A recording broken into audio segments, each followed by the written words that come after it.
Lepas dari kisah tadi, hari-hari yang sedih sepertinya tengah membayangi Julia Perez. Wanita yang akrab disapa Juppe ini harus mempertaruhkan semua harta miliknya demi menutupi biaya mahal untuk mengobati sakitnya.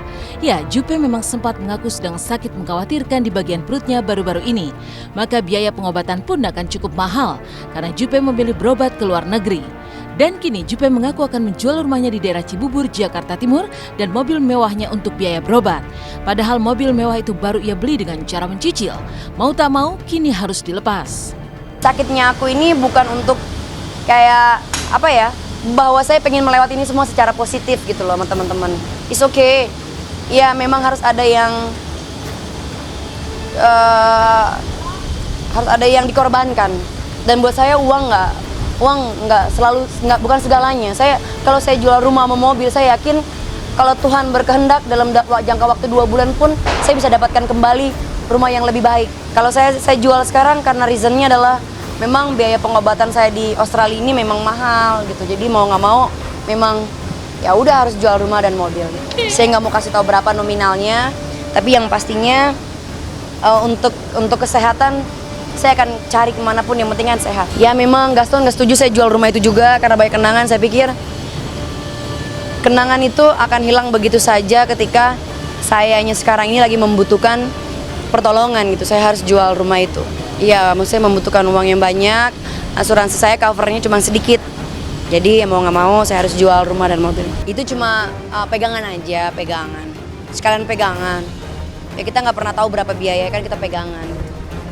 Rumah saya yang di Raffles itu saya jual.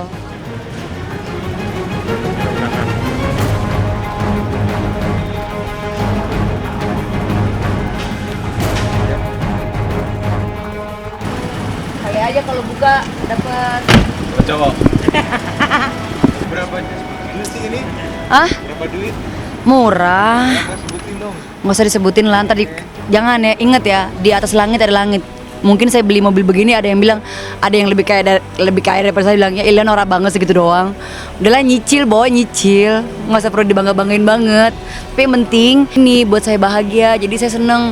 Saya selalu buka sunroof ini kayak berasa naik motor, seneng. Oke pemirsa Intens, makasih ya, sampai ketemu lagi di acara berikutnya. Oke.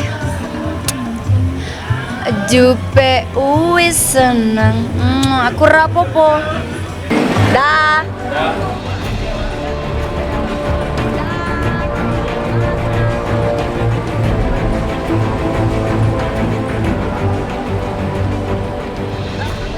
Juppe memang tak pernah mau berterus terang penyakit apa yang dideritanya.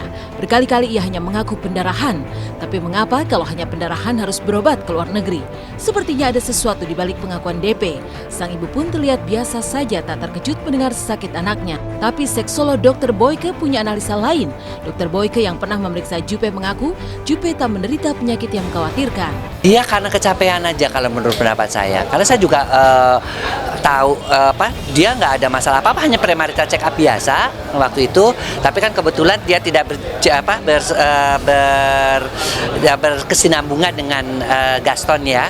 Jadi ya selesai premarital check upnya. Kalau sekarang dia mengalami perdarahan itu ya pasti karena penyebab lain. Biasanya karena gangguan haid, karena dia stres atau kecapean. Enggak, itu biasanya juga berkaitan dengan gangguan hormonal saja kalau menurut pendapat saya. Karena selama ini sih check up-nya baik-baik aja. Enggak, kita cuma melakukan pemeriksaan biasa, USG dan biasa. Jadi nggak ada masalah. Nggak ada tuh yang saya dengar seperti itu. Kalau yang pengetahuan saya, karena waktu sebelum ini dengan Gaston itu dia memang check up di saya, tapi nggak ada masalah sampai harus operasi, nggak ada. Yo, dia tuh lagi ngerasain rahimnya, belum lama tuh dia perdarahan. Perdarahan dia belum lama. Dia sih orangnya ya, walaupun sakit apa, tapi dia sih dia nggak rasa. Saya positif, makanya saya nggak pernah bilang kalau saya sakitnya apa kan. Cuma bilang ya sependarahan aja. Tidak pernah bilang ini tuh, tapi di luar malah heboh A, B, C, Z. Tapi saya selalu berpikir positif, saya selalu berpikir bahwa kekuatan doa itu juga segalanya. Jadi insya Allah tiba-tiba dengan begitu banyaknya di luar sana yang mendoakan saya sembuh, tiba-tiba zoom, tiba-tiba hilang penyakit saya. Kan itu kan mukjizat Allah kan, kita nggak pernah tahu. Makanya walaupun banyak yang menghujat saya, tapi saya juga bersyukur banyak sekali. Saya kalau ketemu ibu-ibu semua pada bilang cepat sembuh ya Juppe, cepat sembuh. Jadi kan didoain, saya senang juga. Di Saat Jupe masih berkutat dengan penyakitnya, Raffi Ahmad justru sibuk menuju pernikahan dengan berbagai jadwal dan agenda. Dan kemarin keluarga Raffi dan Gigi jalani fitting untuk busana akad dan resepsi. Tapi benarkah Raffi dan keluarga sudah setuju akan membuat perjanjian pranikah? Benarkah Raffi makin deg-degan jelang pernikahannya? Temukan jawabannya di segmen berikutnya.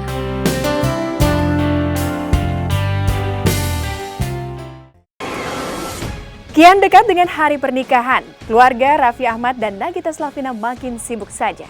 Kemarin Amika Nita dan Ibunda Gigi jalani fitting untuk akad dan resepsinya. Lantas benarkah Raffi makin deg-degan jelang hari pernikahannya? Lalu benarkah pula Raffi dan keluarga setuju untuk membuat perjanjian pranikah?